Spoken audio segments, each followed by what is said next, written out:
नमस्कार बच्चों, एक बार फिर से स्वागत है हमारे इस नए लेक्चर मीन्स नए वीडियो में, जो कि चैप्टर थर्ड हमारा, जो कि इस पे मैं वीडियो बना चुका हूँ जिसका नाम था टू स्टोरीज़ अबाउट फ्लाइंग। यदि आप सर्चिंग बार में डालेंगे कि two stories about flying chapter third by national board of India, तो आप सभी को हमारा वो वीडियो मिल जाएगा। इसी तरीके से आप हमारे पिछले चैप्टर की वीडियो भी देख सकते हैं। हमारे चैनल को सब्सक्राइब करें, वीडियो को लाइक करें और दोस्तों के पास शेयर करके खुद और अपने दोस्तों को एक अच्छे स्कोर बोर्ड में दिलाने में सहायता करें। ये जो है लॉन्ग आंसर में आता है चैप्टर थर्ड के दोनों पार्ट। मीन्स पहला पार्ट तो हो गया हमारा two stories about flying and second part हो गया द ब्लैक एरोप्लेन। आज हम आप सभी को the black aeroplane chapter explain करेंगे, वो भी हिंदी में। तो हम चालू करते हैं। The black aeroplane. मेरे पीछे पूर्व में चंद्रमा ऊपर आ रहा था तथा मेरे ऊपर साफ आकाश के सितारे चमक रहे थे। आकाश में एक भी बादल नहीं था। सोते हुए देहात के ऊपर ऊंचाई पर मैं अकेला होकर भी प्रसन्न था। मैं अपना डकोटा वायुयान फ्रांस के ऊपर से वापस इंग्लैंड की ओर उड़ा रहा था। मैं अपनी छुट्टियों का स्वप्न ले रहा था तथा अपने परिवार के साथ होने के लिए उत्सुक था। मैंने अपनी घड़ी देखी, समय था प्रातः 1:30 बज रहे थे। मैंने सोचा मुझे शीघ्र से पेरिस नियंत्रण कक्ष से बात करनी चाहिए। जैसे कि मैंने वायुयान के अगले भाग से आगे देखा, मैंने अपने सामने बड़े शहर का प्रकाश देखा। मैंने रेडियो चलाया तथा कहा, पेरिस नियंत्रण कक्ष डकोटा DS-088 है। क्या आप मुझे सुन सकते हैं? मैं इंग्लैंड जा रहा हूँ। बस इतना ही कह के वो अपनी वाणी को समाप्त कर दिया। रेडियो पर आवाज़ ने उत्तर दिया, DS-081, मैं तुम्हें सुन सकता हूँ। अब तुम्हें 12 डिग्री पश्चिम की मीन्स 12 डिग्री पश्चिम को मुड़ जाना चाहिए। DS-081 अपनी वाणी को समाप्त कर दिया। मैंने मानचित्र तथा दिशा सूचक यंत्र को देखा। दूसरा तथा अंतिम ईंधन का टैंक चालू किया तथा डकोटा को 12 डिग्री पश्चिम इंग्लैंड की ओर मोड़ा। यहाँ पे डकोटा का अर्थ है, उस एरोप्लेन का नाम डकोटा था। मैं नाश्ते के ठीक समय पहुँच जाऊँगा, मैंने सोचा। एक अच्छा बड़ा अंग्रेजी नाश्ता, सभी कुछ ठीक था। यह एक सरल उड़ान थी।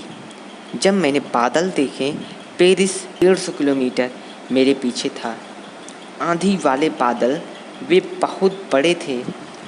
वो मेरे सामने आकाश में खड़े हुए काले पर्वत प्रतीत हो रहे थे। मैं जानता था कि मैं उनके ऊपर से नहीं उड़ सकता तथा उत्तर या दक्षिण की ओर बादलों का चक्कर लगाने का पर्याप्त ईंधन मेरे पास नहीं है।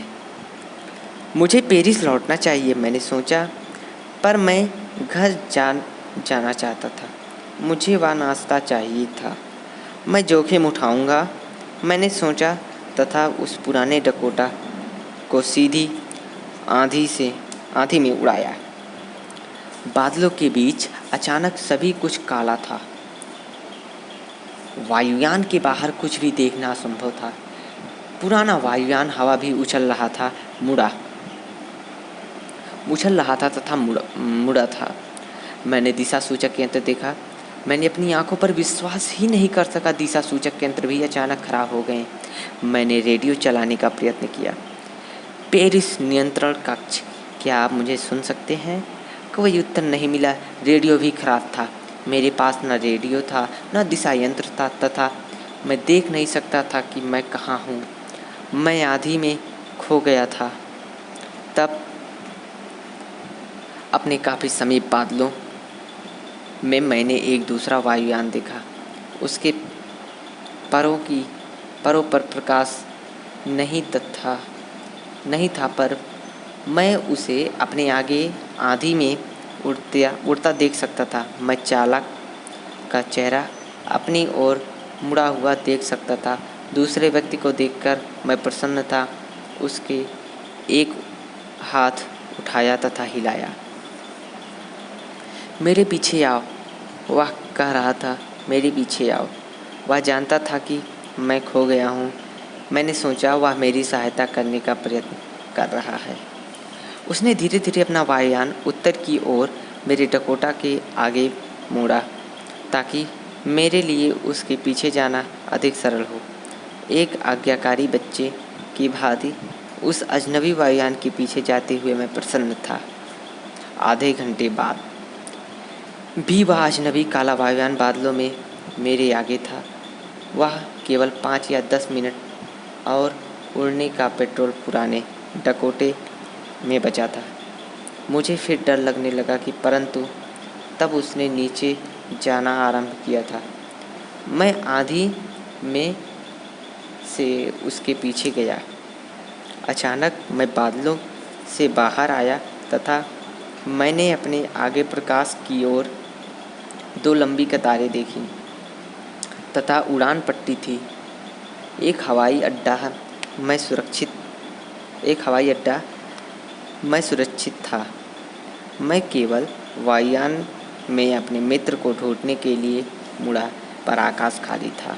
वह मुझे नहीं था। काला हवाई जहाज जा चुका था। मुझे वह कहीं दिखाई नहीं दिया। मैं नीचे उतरा तथा नियंत्रण कक्ष के पास पुराने डकोटा के बाहर चलने का मुझे अफसोस नहीं था। मैं नियंत्रण केंद्र तथा मैंने एक स्त्री से पूछा कि मैं कहाँ था तथा दूसरा यान चालक कौन था। मैं उसे धन्यवाद करना चाहता था। उसने विचित्रता से मेरी ओर देखा तथा वह अब हंसती। दूसरा वायुयान। इस आंधी में ऊपर आज रात कोई दूसरा वायुयान नहीं उड़ रहा है। केवल आपका वायुयान ही रडार पर दिखाई दिया। इसलिए उसने मुझे वहाँ पर बिना दिशा सूचक यंत्र या रेडियो तथा टैंक में और अधिक ईंधन ना होते हुए भी पहुँचाने से सहायता की थी।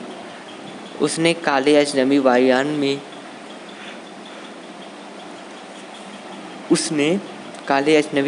में बिना प्रकाश के उड़ने वाली वायुयान चालक कौन था। यहाँ पे ये भी कहानी समाप्त होती है। चैप्टर 3 का पार्ट 2 वाला जो कहानी है वो समाप्त होती है, द ब्लैक एरोप्लेन। यदि आपको क्वेश्चन आंसर चाहिए तो कृपया कमेंट में ज़रूर लिख के भेजें कि सर हमको द ब्लैक एरोप्लेन का क्वेश्चन आंसर चाहिए, तो हम उसके रिलेटेड में वीडियो बना के क्वेश्चन आंसर ज़रूर दे देंगे। धन्यवाद बच्चों।